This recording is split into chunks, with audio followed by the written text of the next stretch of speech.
मित्रों और दोस्तों, जैसा कि मैंने आपको पहले अपने ऑडियो में बताया कि मुझे इस चैनल को स्थापित करने की क्या आवश्यकता पड़ी थी, उसी प्रकार इस ऑडियो के अंदर अब मैं आपको बताने जा रहा हूँ कि कैसे मुझे अवेयरनेस और रियलाइजेशन की प्राप्ति हुई। क्या क्या वो साइंस थे जिनसे मैं गुजरा रियलाइजेशन की ओर बढ़ते हुए। इस बात को साझा करने का सबसे बड़ा उद्देश्य ये है कि मेरा ये जानना है कि कई लोग जो मुझे सुन रहे हैं, सुनेंगे या सुनने वाले हैं, वो आत्मबोध के इस मार्ग पे अलग अलग जगहों पर मौजूद होंगे और अलग अलग जगहों पे उनको अलग अलग प्रकार की समस्याओं का सामना करना पड़ रहा होगा, जिससे उनको समझ नहीं आ रहा होगा कि उनको किस दिशा में जाना है। तो अगर मेरी इस ऑडियो को सुनने के बाद हो सकता है कि उनको इस बात का आभास हो कि वो जो जिस रास्ते पे या जो भी कर रहे हैं वो सही है और उनको इस मार्ग में आगे बढ़ने में प्रेरणा मिले और शक्ति मिले, यही इस ऑडियो का उद्देश्य है। तो मित्रों, बात शुरू होती है 2006 या 7 में। मैं एक ऐसे परिवार में पला बड़ा जहाँ पर मेरे माँ बाप का बस एक ही जीवन की प्रार्थना थी कि मेरे बच्चे इंजीनियर बन जाएं। स्कूल में मैं अत्यंत मेधावी था और विशेषता गणित के अंदर मेरे हमेशा 95 से 100 के बीच में मार्क्स आते थे। इसलिए मेरे परिवार ने लगातार मुझे इस ओर डायरेक्ट किया कि मैं इंजीनियरिंग की ओर जाऊं।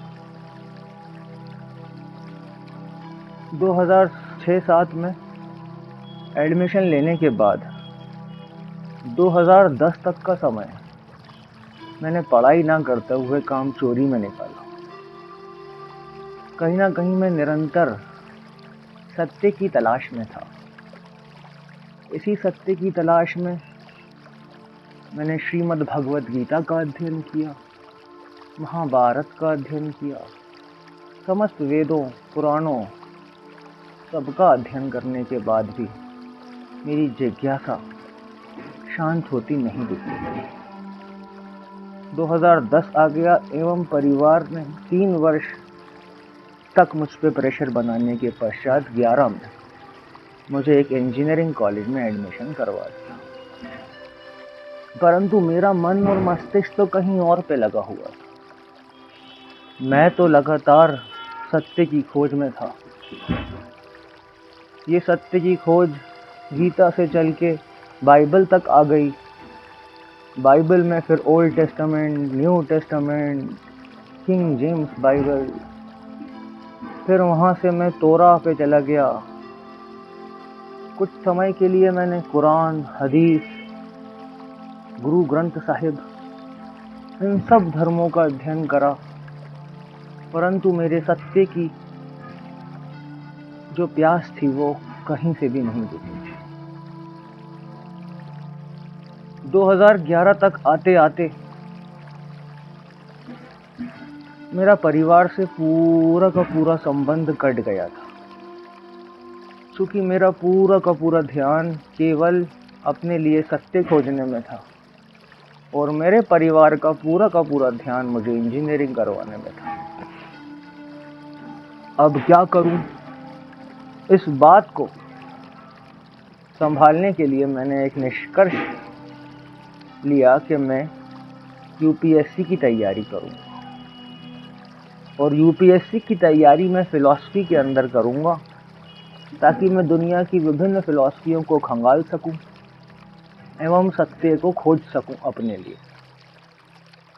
तो एक तरफ 2011-12 में इंजीनियरिंग चल रही थी और मैं पहुंच गया स्वामी विवेकानंदा लाइब्रेरी।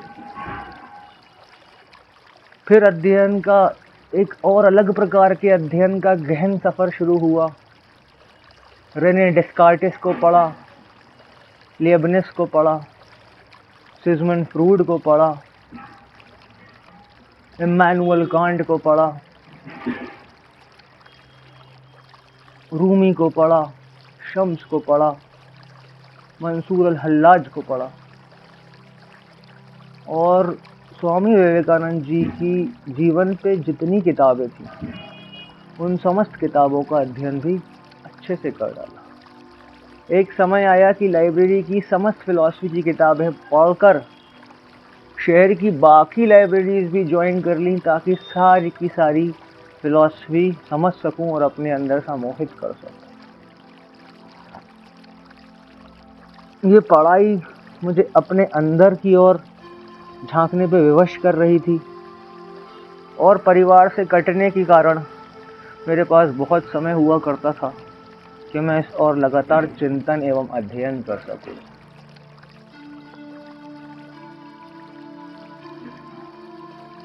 फिर 2015 के आसपास वो समय भी आया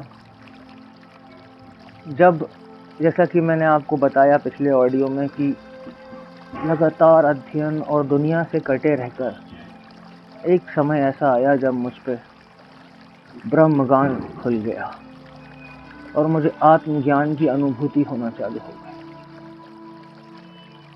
इसका पहला प्रमाण मुझे तब मिला जब मैं अपने ताऊ जी से मिलने गया एवं ताऊ जी मुझे किसी बात के बारे में समझा रहे थे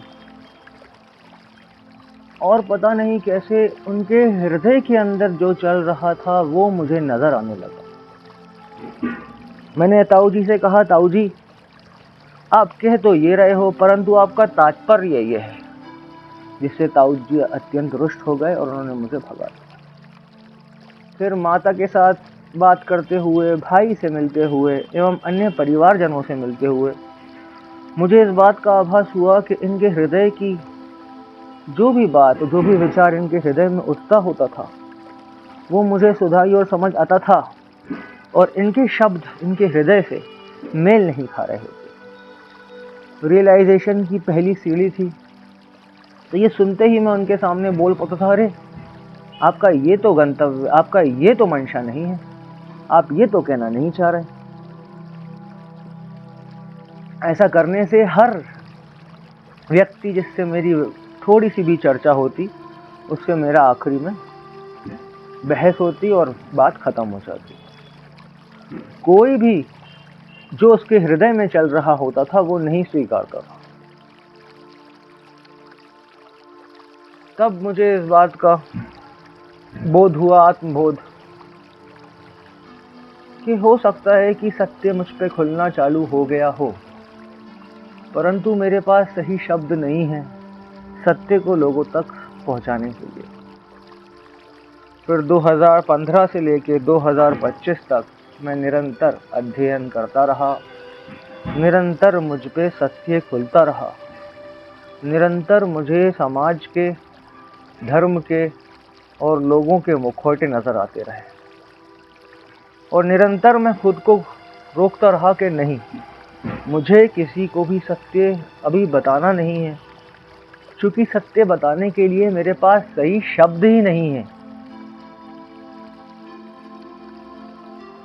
कई सालों तक लगातार इसी प्रक्रिया और समय का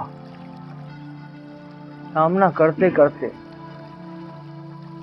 मेरे सामने धर्म, समाज, परिवार, रिश्ते, दोस्त, हमारे सामाजिक कर्तव्य, इन सब चीज़ों के कारण पैदा हुई, उत्पन्न हुई शर्तबद्धता अर्थात कंडीशनिंग खुलती चली गई। मुझे स्पष्ट नजर आने लगा कि सामाजिक शर्तबद्धता के कारण लोग निरंतर वही कार्य करते जाते हैं जो उनके आसपास के लोग कर रहे हैं, बिना ये जानने का प्रयास करें कि वो सही है या गलत। 2015 तक मैंने अपने आप को ये बात दुनिया को बताने से रोका रहा। मुझे इस बात का भी आभास हुआ कि आत्मबोध एक किसी बहुमंजिला इमारत का एक फ्लोर नहीं है जहां पर आप पहुंचे और रुक गए। आत्मबोध एक निरंतर ऊपर की ओर जाने वाली चीज है। एक बार जब आपका आत्मबोध शुरू हो जाता है, एक बार जब आपके सामने से सामाजिक शर्तबद्धता के पर्दे खुलना चालू हो जाते हैं, तो फिर जिस और भी आप निगाह करते हो, चाहे वो शादी हो, दोस्त हो, आपकी नौकरी हो, आपका धर्म हो, धर्म के अंदर होने वाली क्रियाएं हो, समाज हो, शहर हो, आपका मुल्क देश हो, इन सब के द्वारा बनाई गई कंडीशनिंग और शर्तबद्धताएं, जिनको हम अपने जीवन का फंडामेंटल हिस्सा मानते हैं, उन सब के पर्दे मेरे सामने से गिरते चले गए। ये बात बताने का तात्पर्य और उद्देश्य ये है कि जब आप अपने अंदर खोज कर रहे होगे सत्य की, तो आपके अंदर से कुछ विचार ऐसे उत्पन्न होंगे जो आप चाहोगे कि आप लोगों से बांटो। शायद अपनी माताजी से, अपने पिताजी से, अपने भ्राताश्री से, अपने किसी मित्र से, अपने ताऊ जी से। और ये बात भी लिखित है कि जब आप उनसे ये बात बांटोगे तो उनको आपकी बात समझ में नहीं है, क्योंकि आत्मबोध और आत्मज्ञान की प्राप्ति आपको होना शुरू हुई।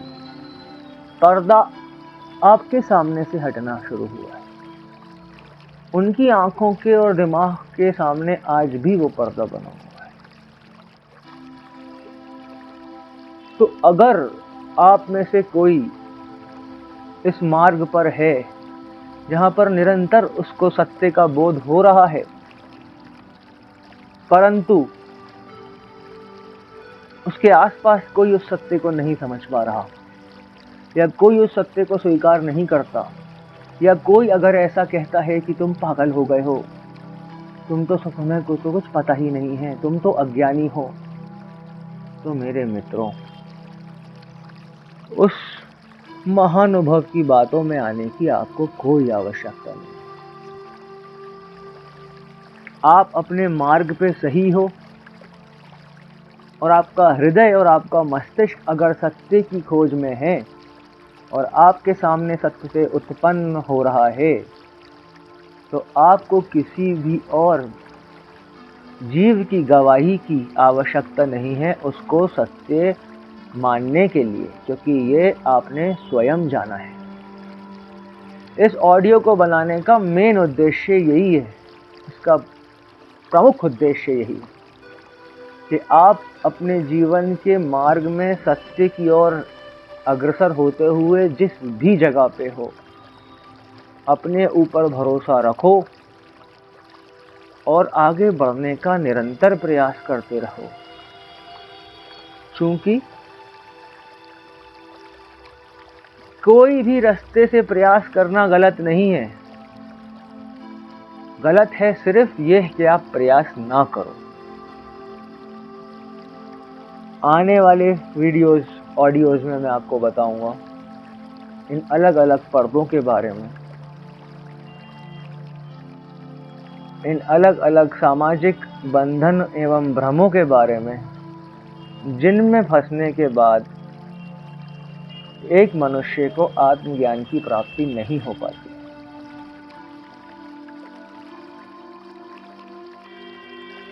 हो सकता है कि कुछ बातें आपके दिल या दिमाग को थोड़ा सा झटका भी दें आने वाले समय में, परंतु आपको इस बात पर भरोसा करना पड़ेगा कि ये झटका आपको नहीं है, ये झटका आपकी ईगो को है। आपकी ईगो अपनी सामाजिक एवं मानसिक शर्तबद्धता से नहीं निकल पा रही, इसलिए उसको इस प्रकार का झटका लग रहा है।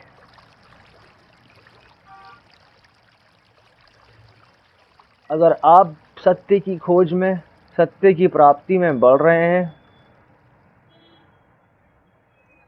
तो आए, मुझे ज्वाइन करें और इस सफ़र पे मेरे साथ आगे चलें। सब्सक्राइब करें और इस संदेश को दूर दूर तक पहुंचाने का प्रयास करें। अगले ऑडियो में अब आपसे भेंट करूंगा। धन्यवाद।